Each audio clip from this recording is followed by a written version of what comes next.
Good morning. Welcome back to the PTI Nice Daily Show. Happy Friday morning. I hope your day is off to a great start. My name is Alan. I'm happy to be your host today.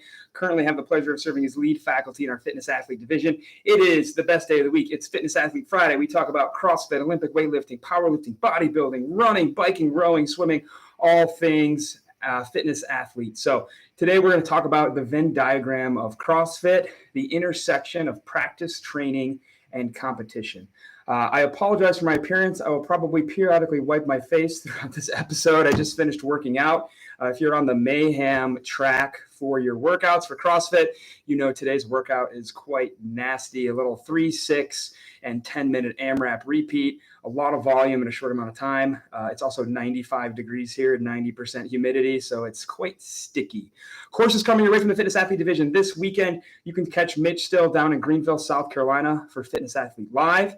You can join us in 2 weeks in Maryland. Mitch will also be teaching that course for Fitness Athlete Live out in Rockville, Maryland. And then you can join Mitch, myself, Kelly, and Guillermo for Fitness Athlete Essential Foundations. That starts June 6th, 8 weeks online, talking all things lifting, the foundational lifts, talking about introduction to CrossFit and CrossFit programming and CrossFit workouts, CrossFit style exercise, and a chance to practice a little bit of programming yourself before you move on to advanced concepts and really dive deep into how to analyze and make your own programming, both in the clinic and for the CrossFit population. So that kicks off June 6th. I believe we have 10 seats left. So that course always sells out ahead of time. So if you've been looking to get into that one, that will be our last one, probably until late fall, early winter. So go ahead and jump into that one if you've been waiting to join us in Essential Foundations. Let's get into today's topic, talking about CrossFit and the Venn diagram of CrossFit. That when I think about CrossFit, I think about 3 overlapping circles where I think about what falls into the realm of practice, what falls into the realm of training, and what falls into the realm of competition.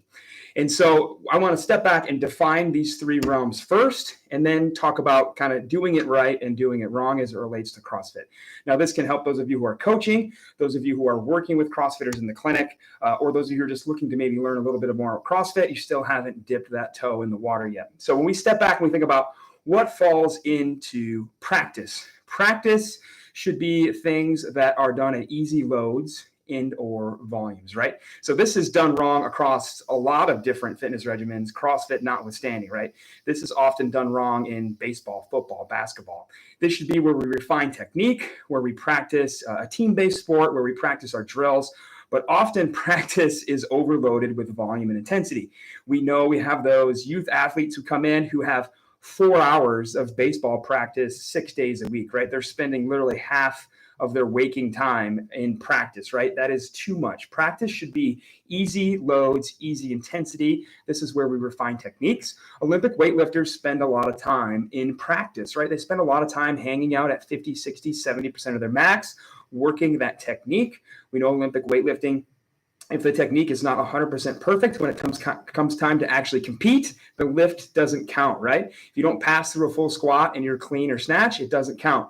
If you press out your jerk or your snatch, it does not count, right? So they spend a lot of time at lower loads and intensity practicing. Can we do this in CrossFit? Yes, we definitely should. We should spend a lot of time practicing. And this is an area where both new athletes and competitive athletes alike do not spend a lot of time. You should be spending a lot of time practicing, developing full range of motion, developing skills, having a lot of rest, volume that you can easily recover from. Instead, we see it done wrong a lot, and practice is often overloaded. So a good example of a practice style CrossFit workout. Maybe somebody wants to work on double unders and toes to bar. Now, we could just do a workout that has a bunch of double unders and toes to bar, but that's not going to help us get better at stringing together double unders or big unbroken sets at toes to bar. We need to practice that. We need to have a lot of rest. So maybe we do something like every 3 minutes for 5 sets. We do a max set of unbroken double unders, or we just kind of call our shot. Maybe I'm going to aim for 10. Maybe I'm going to aim for 15, 20, 25, 30, whatever is challenging for me. And then I'm going to jump up on the bar and I'm going to do a set of unbroken toes to bar. Maybe early on that's, hey, I'm looking to string 3 together. Maybe I'm looking to string 5 together. Maybe as we advance in our capacity and skill, we're saying, hey, I want to try to hang on to 10, 15, maybe even 20. And then the rest of that interval is our rest. Again, lower volume, a lot of rest, practice, intentional, and adjusted to the athlete's ability and their goals. Whatever they want to work on, whatever they can currently do.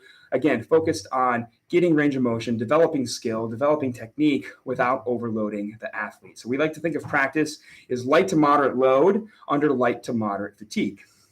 Then the next sphere, kind of that Venn diagram sphere, is training, right? This is what we do in the gym every day. This is lifting maybe a little bit heavier, maybe up towards 80 or 85% on our lifts. This is our CrossFit Metcon, where we're doing a bunch of different movements under fatigue. And here we can think about we are progressing. Right now we are doing moderate loads and intensity under a moderate amount of fatigue. But this should still be sub-threshold. Whatever we do in training, we should be able to come into the gym the next day and do more practice and or training, right? Whatever we do in training should not ruin us so bad that we can't exercise for the next 2 to 3 days. And again, this is where it can be done wrong. We can overload our training. We can try to do loads that are too heavy for us. We can try to do reps that are too big of sets for us. And we can overload ourselves and have unproductive training.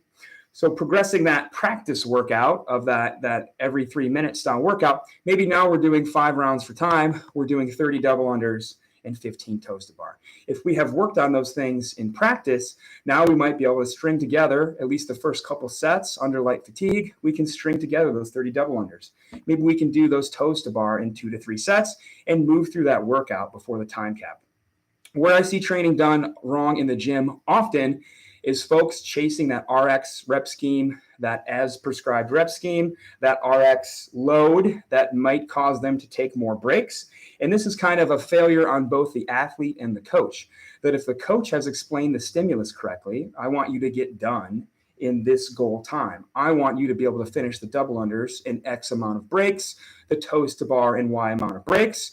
That stimulus explained correctly should allow the athletes to modify based on their ability. So it's simultaneously a coaching fault if that's not explained, and it's also an athlete fault for saying, well, I'm going to try all the toes to bar even though I can only do one at a time, right? In that workout we just explained, there's 75 of them. If you do all those toes to bar as singles, you're probably not finishing that workout, right? Especially as you get tired from the double unders, you're going to take more and more rest between each and every individual toes to bar, and it's going to take you a long time. You're not going to accumulate the volume that is prescribed in the workout, and not getting through that volume over time causes a lack of athletic development over time. So again, we should be focused on going to the gym. The workout of the day, that should be training. We should meet the stimulus that the coach tells us that hopefully they have explained and do our best to meet it. Okay, I need to choose a weight that I think I can do in 2 to 3 sets. Okay, it's supposed to be heavy today. It's supposed to be done in heavy singles for that deadlift. I need to make sure that when the coach says, if you can do touch and goes here, it's probably too light,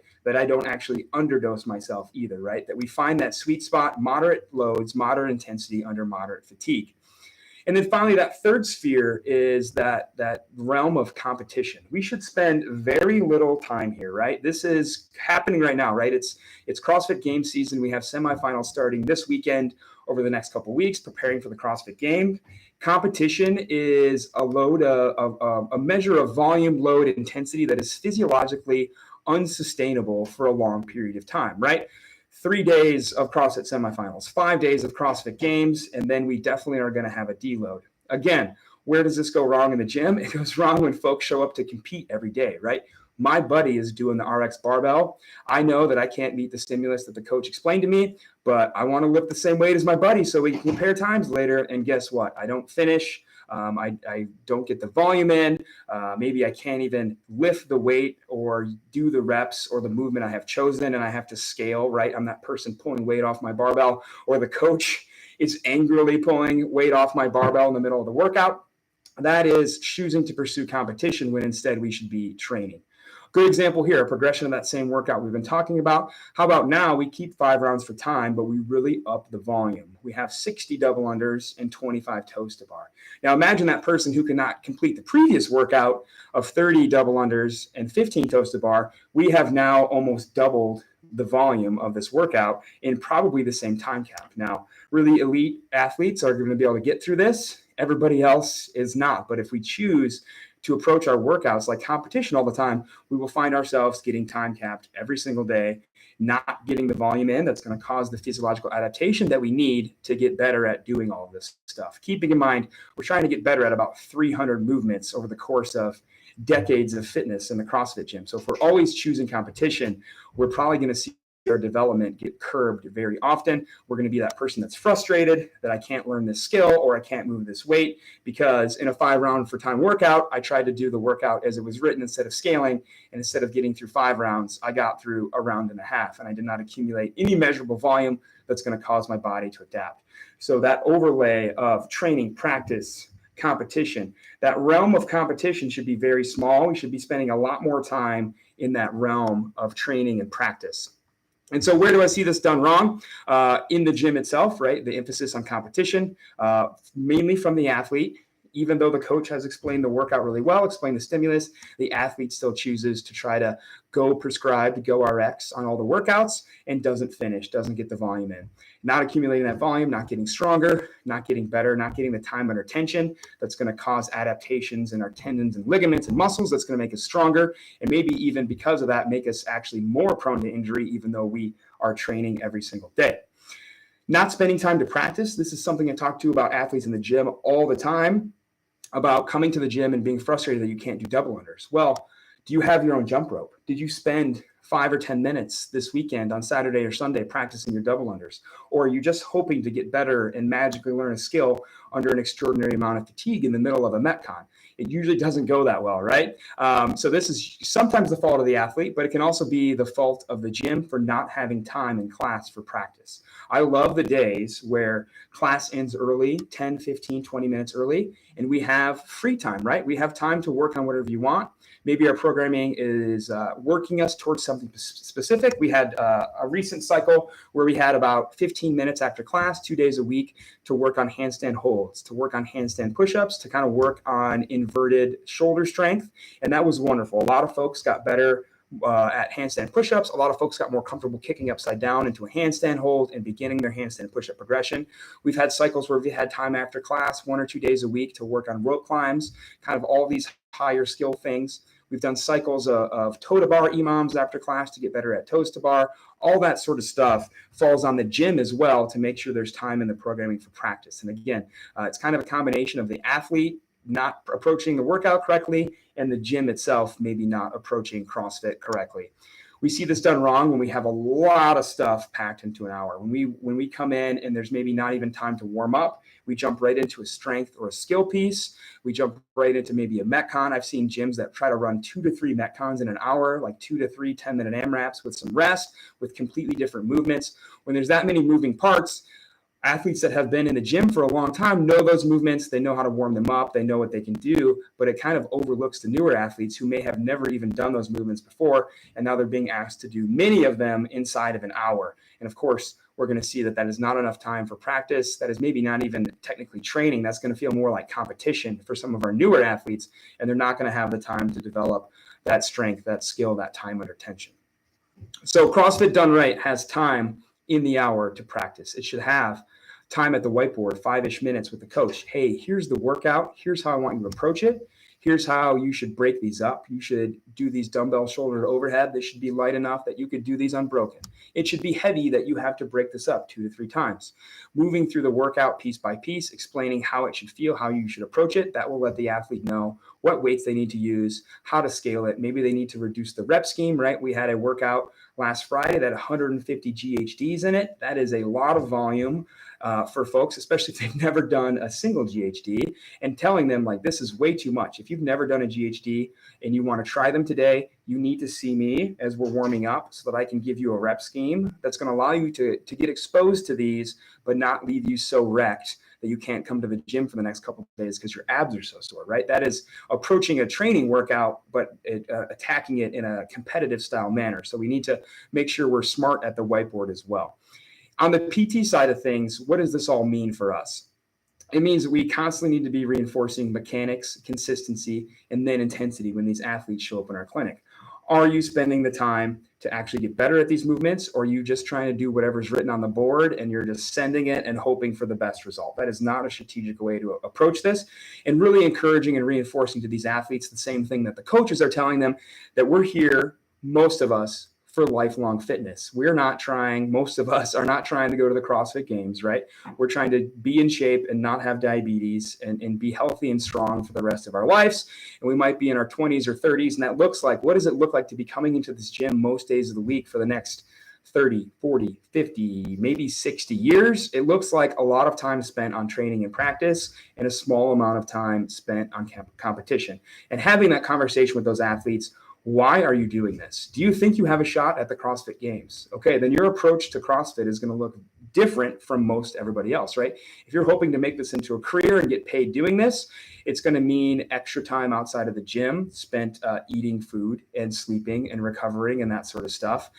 Versus if you literally only have an hour a day for this, we're probably not looking at you being a competitive athlete. You don't have the time in your day to kind of be a responsible athlete, to spend time recovering from the volume and the different movements you're going to be exposed to properly recover and make sure that you stay as injury free as possible. So why are you doing CrossFit? If you're not doing it for competitive purpose, we need to start evaluating when we walk into the gym and looking at this as approaching it as training or practice and not as go as fast as I can go on the workout written on the board at the expense of mechanics and consistency before intensity. So just reinforcing everything that is told to the athlete from the coaches when they come into the PT side of things. A lot of you ask us, how do you reach that athlete who just won't stop trying to send it as prescribed on every workout? And the answer is sometimes when they hit rock bottom, right? When they finally have so much shoulder pain that they can't use their arm anymore, and they come into the PT clinic finally for an appointment, when they've hit that rock bottom point is sometimes where they need to go. But otherwise, if we catch them early enough, like, hey, we need to really think about approaching this training. You need to listen to the coach when he gives or she gives you an idea of how to approach the workout. It might mean scaling the weight. It might mean scaling the reps, right? And sharing with those people, if you're a CrossFitter yourself, like, hey, I still scale workouts, right? There's still workouts where the load is too heavy or the time cap is too aggressive and I have to scale the loads. I have to scale the range of motion. I have to scale the rep scheme to get it done and be productive in my training, because this isn't come in and compete every day. I think there's a clothing brand called Compete Every Day, which is unfortunate because that's not how we should view our training and our practice. So the Venn diagram of CrossFit, the overlap of practice, training, competition, very small amount of time spent in competition, a lot of time in those spheres of training and practice, being intentional with maybe extra time outside of the gym to practice under light loads, light fatigue, the things we want to get better at. Small sets of double unders, small sets of gymnastics works, small sets of cleans and snatches, and kind of the Olympic weightlifting aspect of CrossFit. Training, moderate loads, moderate intensity, moderate fatigue, stuff we can come in, get a really good workout, but still recover from, right? If we can't come to the gym the next day because we went so hard in our training, we weren't actually training, we were competing, right? And then a small amount of time spent in competition, whether you're looking to be a higher level CrossFit athlete, you're looking to compete in quarterfinals or semifinals, or even try to make it to the games, or maybe you just want to do maybe a team competition once a year at the gym down the street, understanding that's where we should spend a very small amount of time in the gym, most of the time in training and practice. So hope this was helpful.